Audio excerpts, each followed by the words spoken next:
welcome to the deep dive. Today, we're gonna dive deep into cannabis cultivation. Awesome. You're looking to really kind of step up your grow game, especially when it comes to pH, growing mediums Yes. and understanding nutrients. Now, Right. you might already know that cannabis needs the right nutrients to thrive. Absolutely. But did you know that even if those nutrients are sitting right there in the soil, the plants might not be able to access them if the pH is off? Yeah, it's really interesting that pH. It's like setting a delicious meal in front of someone who can't open their mouth. Exactly. It's all about nutrient availability. And that pH level is so important. It acts like a gatekeeper for the plant's root system. Okay. Think of it this way. Each nutrient Mm. needs to bind to specific receptors on the roots to be absorbed. Okay. But if the pH is off, like if it's too acidic or too alkaline, Right. those receptors get warped and the Oh, nutrients can't latch on, interesting. even if they're plentiful in the growing medium. So it's like trying to fit a square peg in a round hole. The nutrients are there, Exactly. but they just can't get in. Yeah. So that brings up the question, what is the ideal pH range for cannabis then? Well, Is it the same for all growing mediums? that's a good question. Yeah. For soil, we aim for a pH range of about 6.0 to 7.0. Okay. That sweet spot Puts it 7. allows for maximum absorption of those vital nutrients like nitrogen, Mm-hmm. phosphorus, Wow. and potassium. Okay. But when it comes to hydroponics or soilless setups, Mm-hmm.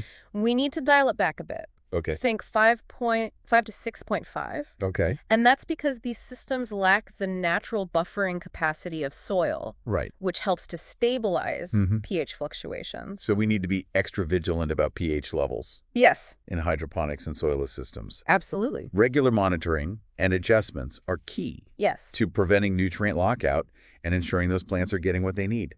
Speaking of things that can impact nutrient uptake, Okay. let's talk about salinity. All right. Is that really something cannabis growers need to worry about? Absolutely. High salinity can actually stress out your cannabis plants, believe it or not. Really?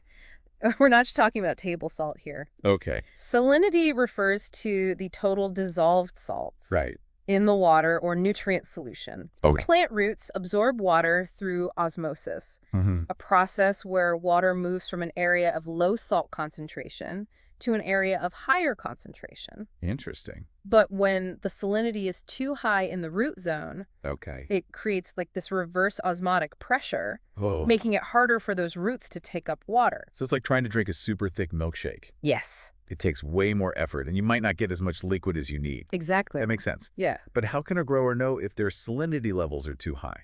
That's where measuring electrical conductivity comes in. Okay. EC gives us a reading of the total dissolved salts in the solution. So think of it as tasting your soup to see if it needs more salt. But instead of taste buds, we use a handy tool called an EC meter. I like it. Now, the ideal EC range will vary depending on the growth stage Right. and the specific strain you're growing, Makes sense. but it's a good thing to keep an eye on. Okay, so checking EC regularly is crucial. Yes. We can adjust our nutrient concentrations to keep those salinity levels in check and make sure our plants are drinking happily. Drinking away. We've talked about pH and salinity, which act as the gatekeepers Right. and water regulators for our plants. Yeah. But what about the actual food they need to thrive? Well, let's dive into the delicious world of cannabis cuisine. Okay. Just like humans need a balanced diet of macros and micros, Yes. so do our cannabis plants. Okay. They're hungry for a mix of macronutrients, Okay. which they need in larger quantities, and micronutrients, Right. essential in smaller amounts. Gotcha. Yeah, So it's all about creating the perfect recipe for robust growth. absolutely. Let's break down these nutrients. What are the essential macronutrients? Okay. And how do they impact plant development? So think of it this way. Okay. Nitrogen fuels leafy growth. Mm-hmm. Phosphorus is the power behind root development and flower production. Okay. And potassium acts like a multivitamin, supporting overall plant health, water uptake, Wow. and even activating enzymes. So nitrogen is like the protein for Yeah. building those beautiful, lush leaves. Exactly. Phosphorus provides the energy for roots and those precious buds. Yes. And potassium is the overall wellness booster. Yes, very good. What about the other macronutrients? Are there more? There are a few more key players. Calcium is Yeah. essential for building strong cell walls. Think of it as the plant's skeletal structure. Oh, okay. Then we have magnesium, Mhm. which is crucial for photosynthesis as it's a key component of chlorophyll. Right. And lastly, there's sulfur, Mhm. which plays a vital role in protein synthesis and root development. It's amazing how each of these macronutrients contributes to specific aspects of plant growth. It is, isn't it? It really is like putting together a balanced meal for optimal health. Yeah. But we can't forget about those micronutrients. Not. The vitamins and minerals. Yes. Right. Right. Even though they're needed in smaller amounts, Mm-hmm. they still play a critical role. They do. They're like the tiny gears that keep a complex machine running smoothly. Okay. Iron, Yeah. manganese, Mm-hmm. zinc, Okay. copper, boron, Wow, there's a lot. molybdenum, and chlorine. They all have specific functions, Okay. from supporting enzyme activity to aiding in chlorophyll production. Okay, so neglecting these micronutrients could lead to deficiencies and impact overall plant health. Absolutely. Even though they're needed in smaller amounts, they can make a big difference. They can. We've covered the importance of pH and salinity, Right. and now we've unpacked the macronutrients and micronutrients that cannabis plants need to thrive. But what about the environment they grow in? Good question. Let's shift gears and explore those different growing mediums, Okay. the homes where our plants will flourish, All right. Sounds good. just like we wouldn't plant a cactus in a swamp. Right. Choosing the right growing medium for cannabis is crucial. It is. There are three main categories to consider: Yeah. soil, Mm-hmm. hydroponics, Yes. and soilless media. Right. Each offers unique advantages and challenges, Mm-hmm. and understanding the nuances of each can help you make informed decisions for your growth setup.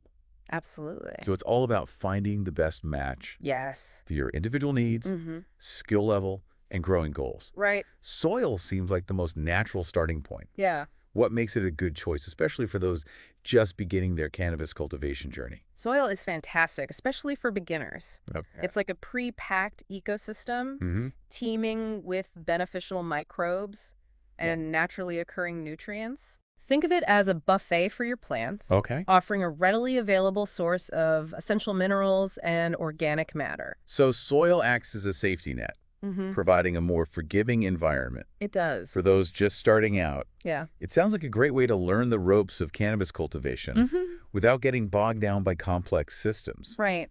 Are there any considerations to keep in mind when using soil? Well, while soil offers a lot of advantages, Right. it's essential to remember that it is a living ecosystem. Okay. This means it can be susceptible to pests Mhm. and diseases. Okay.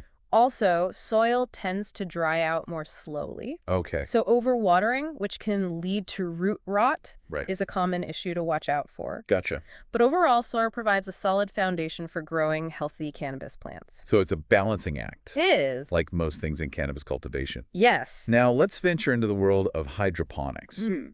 It sounds like stepping into a high-tech lab compared to the natural simplicity of soil. Yeah, it can be a little more technical. What's the core concept behind growing cannabis in water? Hydroponics takes a different approach. Okay. It's all about maximizing efficiency Hmm. and growth speed by delivering nutrients directly to the plant's roots, Right. bypassing the need for soil. Interesting. Imagine it like giving your plants an IV drip Yeah. of perfectly balanced nutrition. Wow. The roots are suspended in a nutrient-rich solution that's continuously oxygenated, Okay. creating an environment where plants can thrive and grow rapidly. It sounds incredibly precise and efficient. It is. What are the main advantages of going the hydroponic route? Well, Is it really a game changer in terms of yield and growth speed? it can be, Yeah. yes. Hydroponics definitely offers some unique benefits. Hmm. The level of control you have over the growing environment is remarkable. Okay. You can fine-tune pH, Right. nutrient levels, Mhm. and even water temperature with pinpoint accuracy. Wow. This level of precision can lead to significantly faster growth cycles. Interesting. And potentially higher yields compared to soil-based growing. Okay. Plus, there's less risk of soil-borne pests and diseases since we're eliminating that element altogether. Okay, so hydroponics is like stepping into the driver's seat and having complete control You got it. over the growing environment. Mm-hmm. It sounds incredibly appealing. Yeah. But are there any drawbacks to consider? It can't all be smooth sailing, right? Well, As you can imagine, hydroponics requires a higher level of technical knowledge Okay. and attention to detail. Right. You need to monitor the system constantly, Mm-hmm. making adjustments as needed to maintain that perfect balance. Okay. It can also be more expensive to set up initially Okay. compared to soil-based methods. Right. But for those seeking maximum control, Right. efficiency, Yeah. and potentially faster growth, Hmm. hydroponics can be an incredibly rewarding approach. It's like the difference between baking a cake from scratch and using a pre-made mix. Both can yield delicious results, but the level of control and potential for customization are much higher with the scratch method. Yes. Now let's talk about soilless media. Okay. We touched on coco coir, peat moss, and rock wool earlier. What are the advantages of using these alternatives? Soilless media offer a sort of hybrid approach, Okay. bridging the gap between the natural aspects of soil Hmm. and the precision of hydroponics. Okay. They provide structural support for the roots, Right. while also allowing for excellent drainage and aeration. Okay. They're often used in conjunction with hydroponic systems Okay. or in container gardening. It sounds like they take the best of both worlds. They do. Soilless media seem like a versatile option with a lot of potential for customization. Yes, Can you tell us a bit more about each type and what makes them unique? absolutely. Coco coir, Okay. derived from coconut fibers, Sounds- is a popular choice. Okay. It boasts excellent water retention, Right. ensuring your plants stay hydrated, while simultaneously providing good airflow to the roots, Good. which is essential for healthy growth. Makes sense. Then there's peat moss, Mm-hmm. known for its exceptional water-holding capacity Okay. and slightly acidic nature, which Yeah. can be beneficial for certain cannabis strains. Interesting. And lastly, we have rock wool, Mm-hmm. a manufactured material Okay. prized for its superior drainage and aeration capabilities. Nice. It's often used in hydroponic setups. Wow. So many choices. There are. It's fascinating how each soilless medium has its own unique characteristics and benefits. Mm-hmm. It's like choosing the right artist brush for a specific painting technique. Yeah, It all depends on the desired outcome and the artist's style. that's a great analogy. The beauty of cannabis cultivation lies in the ability to experiment Yes. and tailor your approach to your preferences, Mm-hmm. experience level, Right. and growing goals. Exactly. Some growers swear by coco coir, Yes. while others sing the praises of peat moss, Hmm. or find success with rock wool. Right. It's all about finding what works best for you Absolutely. and your plants. Your plants. This deep dive into growing mediums has already been incredibly eye-opening. It's a fascinating world. It's clear that there's no one-size-fits-all solution. Rope. Whether you're a soil enthusiast, a hydroponics aficionado, Yeah. or a soilless media devotee, Right. there's a perfect growing method waiting to be discovered. Absolutely. We've laid the groundwork, Yeah. exploring pH, salinity, the essential nutrients, Right. and those fascinating growing mediums. Absolutely. Now let's shift our focus to fine-tuning our approach Okay. throughout the plant's life cycle. Right. It's like being a coach, understanding how to adjust the training regimen, depending on whether the athlete is building muscle Right. or prepping for a big competition. That's a fantastic analogy. Cannabis plants, just like athletes, have different nutritional needs, Yes, they do. depending on their stage of growth. Abs. Understanding these needs and adjusting our feeding strategy accordingly Yeah. is crucial for maximizing yield and overall plant health. I agree. So it's not about finding one perfect nutrient formula, Right. sticking with it throughout the entire growth. No. We need to be dynamic Yeah. and adapt our approach as the plant transitions from Yeah. vegetative growth to flowering and beyond. Exactly. Let's start with the vegetative stage. Okay. This is when your plants are focused on establishing a strong root system and developing those lush green leaves. Yes. Think of it as the foundation building phase. Absolutely. What do you think they need most during this stage? Well, during the vegetative stage, Yeah. they're going to need a lot of nitrogen Okay. to support that leafy growth. Right. We talked about nitrogen being essential for leafy growth. Exactly. Yeah. So I imagine nitrogen would be the star player during this phase. So it's like giving those leafy greens a supercharged protein shake Exactly. to fuel their expansion. Yes. You nailed it. Nitrogen is absolutely crucial during the vegetative stage. It is. It's the driving force behind chlorophyll production. which is essential for photosynthesis, Right. the process where plants convert light into energy. Exactly. A nitrogen deficiency during this stage can lead to stunted growth, Yes. pale leaves, and a weaker overall structure. Absolutely. So we want to make sure our nutrient mix is rich in nitrogen during this vegetative phase. Yes. But what about phosphorus? Okay. We discussed its role in root development and flower production. Right. Does it play a significant role during this early stage as well? While nitrogen takes center stage during vegetative growth, Okay. phosphorus is still essential, Okay. especially for root development. Right. That healthy root system is crucial for nutrient uptake and overall plant stability. Okay. So while the ratio might be skewed towards nitrogen, Right. we can't neglect phosphorus entirely. It's all about balance. It is. Providing enough phosphorus to support root development without overwhelming the plant with too much during this leaf building phase. Right. And what about potassium? Okay, potassium. I remember you mentioned it's like a multivitamin, Yes. supporting overall plant health. Absolutely. Does its role change as the plant transitions into the flowering stage? Potassium is a workhorse nutrient, essential throughout the entire life cycle. Okay. But its role becomes even more critical Okay. during the flowering stage.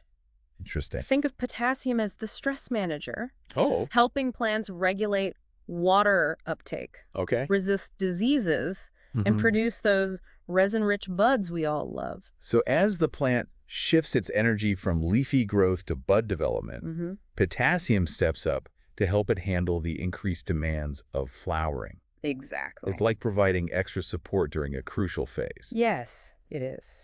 This brings up the question of those micronutrients. Right. Do their roles change as well? Absolutely. While macronutrients are the main course, Okay. those micronutrients are the essential vitamins and minerals that keep everything running smoothly. Yeah. Iron, for example, is crucial for chlorophyll production. Right. Manganese helps with enzyme activation. Okay. Zinc supports healthy growth and development. The list goes on. So even though they're needed in smaller quantities, Right. we can't underestimate the importance of those micronutrients. No, we can't. It's like ensuring our athletes are getting enough vitamins and minerals Absolutely. to support their overall health and performance. Yes. Now I'm curious, Okay. how do these nutrient needs differ depending on the growing medium we choose? That's a great question.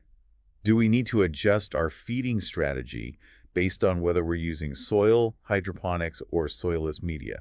The growing medium definitely influences our nutrient strategy. Okay. With soil. Yeah. We have the benefit of those naturally occurring nutrients and beneficial microbes. But those nutrients aren't always immediately available to the plants. Okay. They need to be broken down by those microbes through a process called mineralization.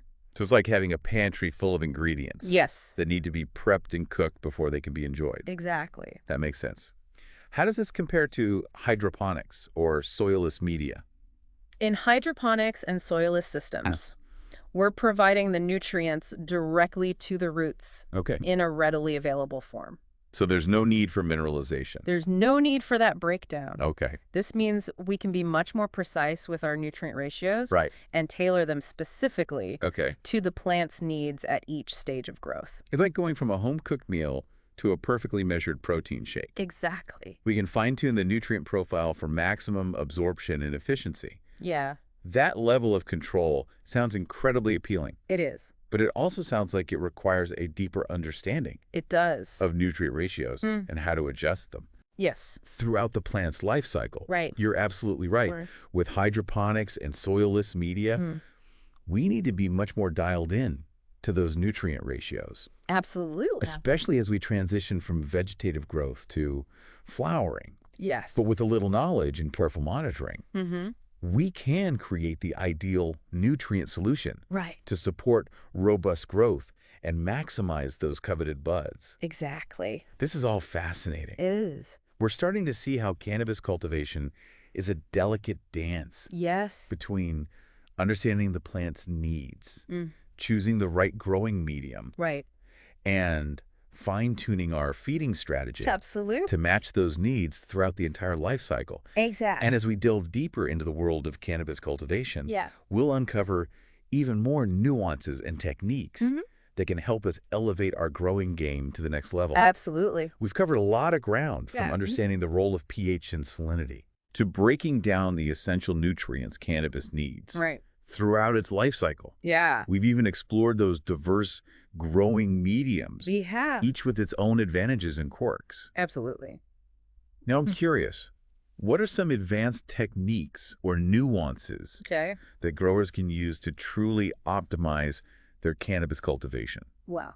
What separates the hobbyist from the true artisan grower? That's a great question. It's like the difference between baking a simple cake Mm, and crafting a multi-layered masterpiece. okay. The foundations are essential, Right. but it's those extra touches, the attention to detail, Yeah. that elevate the final product. Okay. One key area where experienced growers excel Mm-hmm. is in understanding the subtle cues their plants give them. Interesting. It's about becoming a plant whisperer, Okay. observing leaf color, Right. growth patterns, and even the smell of the plant to Wow. diagnose any potential issues early on. So it's not just about following a set schedule or formula. It's about developing a deeper connection with the plants, Yes. learning to read their subtle language and Yeah. responding accordingly. Yeah, That sounds almost intuitive, it is. like a form of plant communication. Exactly. Experienced growers often talk about developing a feel for their plants. Interesting. They can sense when something is off, Mhm. even before any obvious symptoms appear. Wow. This comes from years of observation Right. and a deep understanding of the plant's needs. That's fascinating. It is. It's like they've learned to decipher the plant's whispers, those subtle signs that something might need adjusting. Right. Are there any specific techniques or tools that can help growers Sure. develop this intuitive understanding of their plants? Absolutely. One valuable tool is tissue analysis. Okay. This involves sending leaf samples to a lab to Okay. get a detailed breakdown of the plant's nutrient content. Interesting. This can provide invaluable insights into Okay. what the plant is actually absorbing and help us fine-tune our feeding strategy. So it's like getting a blood test for your plants, Exactly. giving you a snapshot of their internal health and nutrient level. Yes, That makes a lot of sense. it does. Are there other advanced techniques that growers can use Of course. to optimize their cannabis cultivation? Definitely. Another area where experienced growers excel Okay. is in manipulating the plant's environment Okay. to maximize growth and resin production. Okay. This could involve techniques like light deprivation, Mm-hmm. where we control the light cycle to induce flowering earlier Interesting. or extend the vegetative stage. Okay. Or it could involve techniques like low-stress training, Right. where we gently bend and tie the branches Okay. to create a more even canopy Mm-hmm. and increase light penetration. So it's about understanding how the plant responds to environmental cues Exactly. and using that knowledge to steer its growth in a desired direction. Yes. It's like being a sculptor, Yes. shaping the plant's form and potential. It is. It is. Exactly. And as we delve deeper into the world of cannabis cultivation, Yeah. we discover an entire arsenal of techniques Mm-hmm. that growers can use to fine-tune their approach. Absolutely. From manipulating nutrient ratios Yeah. to experimenting with different lighting spectrums. Right. The possibilities are endless. Endless. This has been an incredible journey. has. We've explored the foundations of cannabis cultivation, from pH and salinity Right. to the essential nutrients and the diverse world of growing mediums. Absolutely. We've even touched on some advanced techniques that can help us elevate our growing game and develop a deeper understanding of our plants. Yeah. But I think the most important takeaway Okay. is that cannabis cultivation is a continuous learning process. I couldn't agree more. It's about combining scientific knowledge Yeah. with a deep respect for the plant itself. Right. It's about experimentation, observation. Yeah. And a willingness to learn from both successes and failures. So for all you aspiring cannabis cultivators out there, Yes. remember, this is just the beginning of your journey. It is. Keep exploring, Absolutely. keep learning, Yes. and most importantly, keep growing. Happy cultivating.